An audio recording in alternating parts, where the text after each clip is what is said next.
చామగడ్డ కూర వండుతున్నామండి ఈరోజు. చామగడ్డ కూరలకు కావాల్సినవి ఇక ఉల్లిపాయ కోసుకొని వేపుకోవాలండి. ఇది భోజవారాకు అంటారండి, దీన్ని వేపుకోవాలి. నువ్వులు వేపుకోవాలి, ధనియాలు వేపుకోవాలి, జీలకర్ర వేపుకోవాలి, మెంతులు వేపుకోవాలి.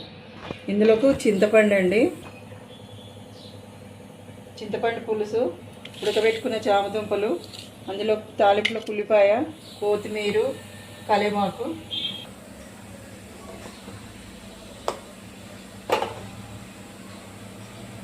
ఇది అమ్మమ్మలు మా నాన్నమ్మ వండుతుండే అండి.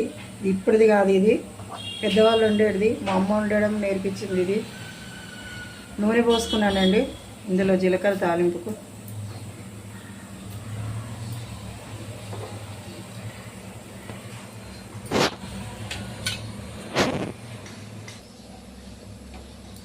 ఇది తెలంగాణ చామగడ్డ కూర అండి.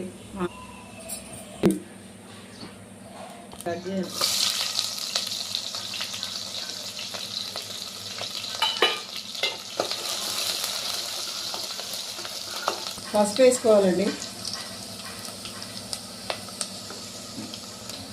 అల్లం వెల్లుల్లి పేస్టు,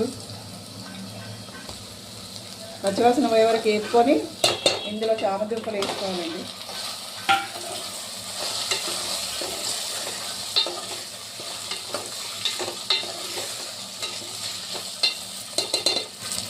ఇవి వేగే లోపండి మనము వేయించుకున్నవి అన్నీ ఉన్నాయి కదండి, మిక్సీ పట్టి వేసుకున్నాం అండి.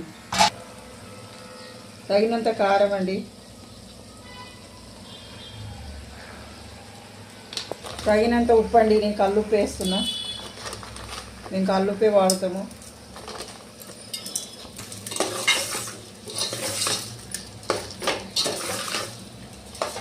కాస్త మగ్గినాక ఒక్క నిమిషము పులుసు వేసుకోవాలండి. పులుసు వేస్తున్నానండి.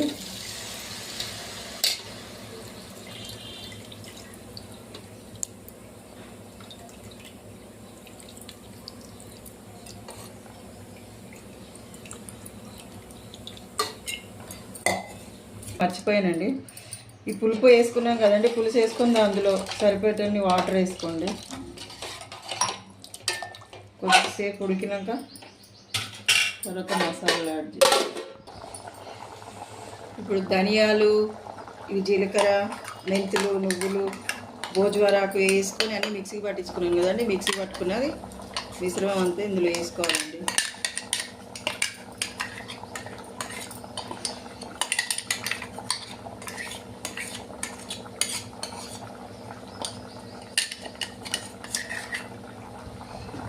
ఇది కాస్త ఒక 5 నిమిషాలు ఉడికినాక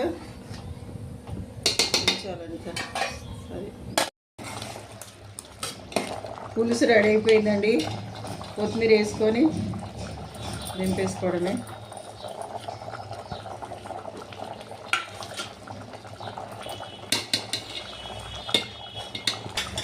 చామదుంపల పులుసు రెడీ అండి. కొత్తిమీర వేసేసుకొని దించేసుకోవడమే. మా అమ్మ చెప్పిన పులుసు అండి ఇది, చామదుంపల పులుసు.